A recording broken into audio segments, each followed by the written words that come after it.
हाँ जी बेटा जी, क्या हाल चाल आप सबका। देखो, फेस टू फेस बैच में आज हमने टेस्ट सीरीज अनाउंस की, मॉक टेस्ट सीरीज। तो उसके रिगार्डिंग कुछ क्लैरिफिकेशंस हैं कि इसको आप पॉजिटिव सेंस में समझें कि कैसे होने वाला है। देखो बेटा, जो प्लान बना है कि सिलेबस अब ऑलमोस्ट खत्म है सितंबर के लिए, थोड़ा बहुत प्रिपरेशन पेंडिंग है, आपको पता है। बट टेस्ट सीरीज का जो पहला शेड्यूल है, मॉक टेस्ट सीरीज में इसे कह रहा हूँ, तो पहले हमने रखा जी कॉस्ट का सब्जेक्ट, जो 19 जून को पहला पेपर होगा, फुल 100 मार्क्स। उसके बाद आप डेट शीट साथ साथ मेरे पास देख पा रहे हैं, सब 100 मार्क्स पेपर है।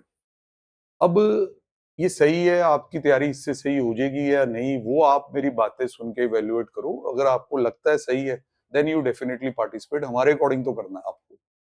देखो, सीरीज इस तरह रखी गई है कि कॉस्ट न्यूमेरिक सब्जेक्ट है और आप लोगों को काफी अच्छे से वो आता है, ऑलरेडी आता है, मेरे को पता है। तो इसको आप पहले कुछ दिनों में अब रिवाइज करके, और अगर आप ध्यान से देखें, मान लो जी आप 17 तारीख को भी इसकी तैयारी करने बैठते हैं, कुछ आपको पहले आता है, 17-18 आप रखते हैं, 19 को भी आप घर आते हैं, पहला मॉक देते हैं, आप देखते हैं जी परफॉर्मेंस अप डाउन है, वो दिन भी आपका जाता है। फिर 20 और 21, 22 तक परफॉर्मेंस और वापस आएगी। तो कुछ 5-6 दिन देके आप अपना एक सब्जेक्ट बुक कर रहे हैं जो न्यूमेरिक सब्जेक्ट है, जिसमें भूलने भूलने वाला फिक्र कम है। रट्टेबाजी तो है नहीं जी, आप हमारे से पढ़ रहे हैं। उसके बाद ये अकाउंट्स, ये अगेन आपका थोड़ा पहला बैकग्राउंड है अकाउंट्स वाला, जो अभी इंस्टीट्यूट भी उस तरीके से पेपर डाल रहा है, तो यही सोच के रखा गया है कि ये सब्जेक्ट भी बच्चों को आता होता है, ताकि जो दूसरे सब्जेक्ट्स हैं वो थोड़े लेटर ऑन हो, सॉर्ट ऑफ फ्रेश रहें।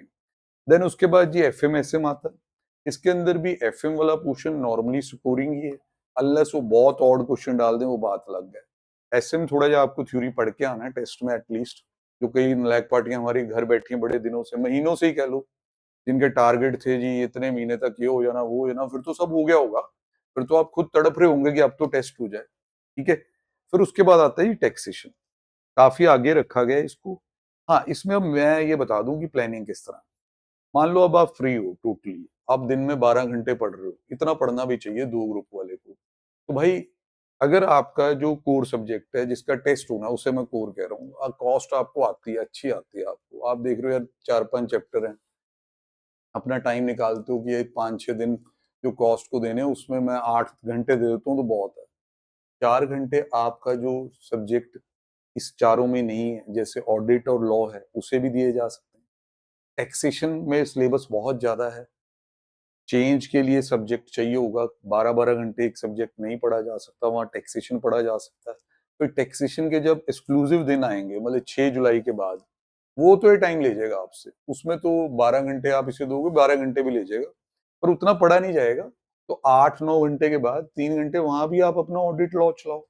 तो मेरा ये 14 जुलाई के बाद का जो प्लान है वो भी सुन लें, फिर उधर अपना डिसीजन लें। इसके 2-3 दिन की ब्रेक के बाद ही आपका फुल फ्लेज ड्रेस रिहर्सल जिसे हम कहते हैं, वो मॉक टेस्ट सीरीज, जिसमें पहला पेपर अकाउंट्स, फिर एक दिन की छुट्टी, फिर लॉ, ऐसे प्रॉपर। उसमें मैं ऑडिट और लॉ भी उतार दूंगा। अब मैं ये चाहता हूँ कि 31 जुलाई तक वो भी हो जाए। चलो एक आधा दिन आप ज्यादा ले गए। एंड में अब आप देखो जी, आप जुलाई एंड तक 3-3 टेस्ट मॉक पूरे दे चुके हो, मान लो कि अगर आप इसे फॉलो करते हो, आफ्टर दैट पूरा अगस्त का महीना आपके पास है। पेपर आपके चेक किए हुए आपके पास होंगे। हाँ, नेचुरल कलेक्ट करने के लिए आना पड़ेगा, घर ना बैठे रहना, ये उनको बोल रहा हूँ जो घर बैठना पसंद करते हैं। ठीक है जी। आप एक महीने में अपनी जो कमियां दिखेंगी आपको, कि 3 टेस्ट देने के बाद भी जिन टॉपिक्स ने तंग किया या जो टॉपिक नहीं हो पाए, उसकी प्रॉपर स्ट्रेटेजी बना लेंगे, 12-12 13-13 घंटे पढ़ते हुए टाइम डिवाइड करके। तो ये इस एंगल से था। अब अगर ये बहुत लेट जाके होता है, तो उसमें रीजन रिस्क ये होता है कि एक तो बच्चे आते ही नहीं कि अब क्या करना, दूसरा फिर अगर चेक करने में भी टाइम लगेगा, फिर वो सब में एंड में जाके आपको जब 6-7 दिन रह गए तब रिजल्ट पता चल रहा है। मेरे अकॉर्डिंग इट डजंट मैटर यार। और बाई चांस वहां कम आ गया तो फिर वो मोराल थोड़ा सा लो हो जाता है कि यार मेरे तो नंबर ही नहीं आए इसके अंदर। तो ये इस एंगल से है कि आप अगस्त का महीना पूरा फ्री रखो। अब दूसरी चीजें पूछने में आ रही हैं, सर इसकी तैयारी कैसे करें। सर इसके लिए इंडिविजुअल चैप्टर के टेस्ट ले लो। भाई बहुत लिए, बहुत लिए, फेस टू फेस में कईयों के तो दो दो भी किए, आए ही नहीं कहीं। तो शेड्यूल बनते गए, प्रिंट होते गए, वेस्ट होते गए, वो काम अब नहीं हो सकता। सो सर फिर हम तैयारी कैसे करेंगे। सर मैं बता देता हूँ, पहले जैसे मान लो आपने कॉस्ट में मटेरियल का चैप्टर उठाया, आपने मेरी असाइनमेंट से उसे रिवाइज किया, जैसे जैसे आपके नोट्स बने हुए, कुछ क्वेश्चन करके देखे, कुछ ऑडिट कर दिए। उसके बाद आपने स्कैनर उठा दिया, मटेरियल का स्कैनर पूरा दिया हुआ आपको, ऑनलाइन स्टूडेंट्स के पास पीडीएफ फॉर्म में रहता है, उसको अनसोल्ड रख के सॉल्व करो, मतलब खुद सॉल्व करके देखो, जो रफ में ही करो, देखो क्या बनता है, वो भी तो टेस्ट ही है आपका। फिर उसके बाद स्टडी मटेरियल में जाओ, वहां कुछ क्वेश्चंस में फिगर चेंज हो जाएंगे, उसको भी अनसॉल्व करके रखो। बहुत होता है भाई इतना, सच में बता रहा हूँ। आजकल के पेपर थोड़े डिटेल्ड पेपर हैं, बेटर विल बी कि एक पर्टिकुलर चैप्टर को याद करके या दो को याद करके आ जाओ, फिर 15-20 दिन उसमें खराब कर दो, फिर मॉक तक सुस्त पड़ जाओ कि अब तो अगस्त आ गया। ये काम नहीं चलते होते। बड़े जो पेपर हैं उनके लिए थोड़ा माइंडसेट बड़ा चाहिए। अभी आपको वो एक्सपीरियंस नहीं है कि इस वक्त किस तरह इसके साथ खेलना है। आप अपने वो इंडिविजुअल टेस्ट अपने एंड पे चलाओ, खुद ही सेल्फ इवैल्यूएट करो, देखो जी हाँ आपसे स्कैनर के क्वेश्चन हो रहे हैं, नहीं हो रहे, दिक्कतें आ रही हैं, डाउट आ रहे हैं, मेरे से पूछो। पर जो ये चीज है, 3 घंटे का एक्सपोजर जो मिलने वाला है, पूरा एग्जाम वाला माहौल, फिक्स टाइम पे आपको आना होगा, लेट हो जाएंगे, थोड़ा बहुत मार्जिन ऑफ एरर अलाउड होगा, पर टाइम कट होगा, जो 15 मिनट लेट एंटर हुआ उसको 15 मिनट कम ही मिलेंगे। कोई इमरजेंसी आ जाती है बच्चे की, जेन्युइन इमरजेंसी है, जेन्युइन बच्चा, हमें पता है कौन जेन्युइन है कौन नहीं, उसके कारण उसे पेपर मिस करना पड़ रहा है, ठीक है, वो पेपर दोबारा करवा दिया जाएगा, इवेल्युएट भी हो जाएगा। बट अगर आपने अपनी मन मर्जियां की, जैसे कि मेरी तैयारी नहीं है, मैं नहीं आऊंगा, तो भाई बाद में पेपर देने आओ, कोई बात नहीं, चेक नहीं होगा, सेल्फ इवेल्युएट करना पड़ेगा। कुछ टर्म्स एंड कंडीशन रखनी जरूरी भी है in order to promote the discipline. यही फायदा फेस टू फेस का, नहीं तो ऑनलाइन कोई भी टेस्ट सीरीज ले लो भाई, जैसे मर्जी करते जाओ, उसमें कौन सा कोई देख रहा है, और चेक भी कैसी होती है वो भी सबको पता है, ठीक है। तो और अगर भाई कोई कंफ्यूजन हो, कोई सेल्फ डाउट आ रहा हो, तो डायरेक्ट बात करें। और जो इसको देख के ही समझ गए थे कि ये किस एंगल से बनी है, जिन्हें कोई डाउट ही नहीं था, उन्हें अगर कोई इधर उधर के बंदे भड़का रहे हैं, तो भाई प्लीज किसी की बातें ना सुने, आप अपना सोचें, क्योंकि पेपर आपको करना है।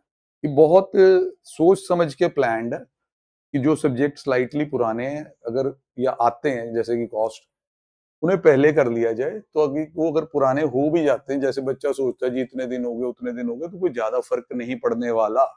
और जिन सब्जेक्ट में प्रोविजंस इन्वॉल्व हैं, थोड़ी थ्योरेटिकल बेस इन्वॉल्व है।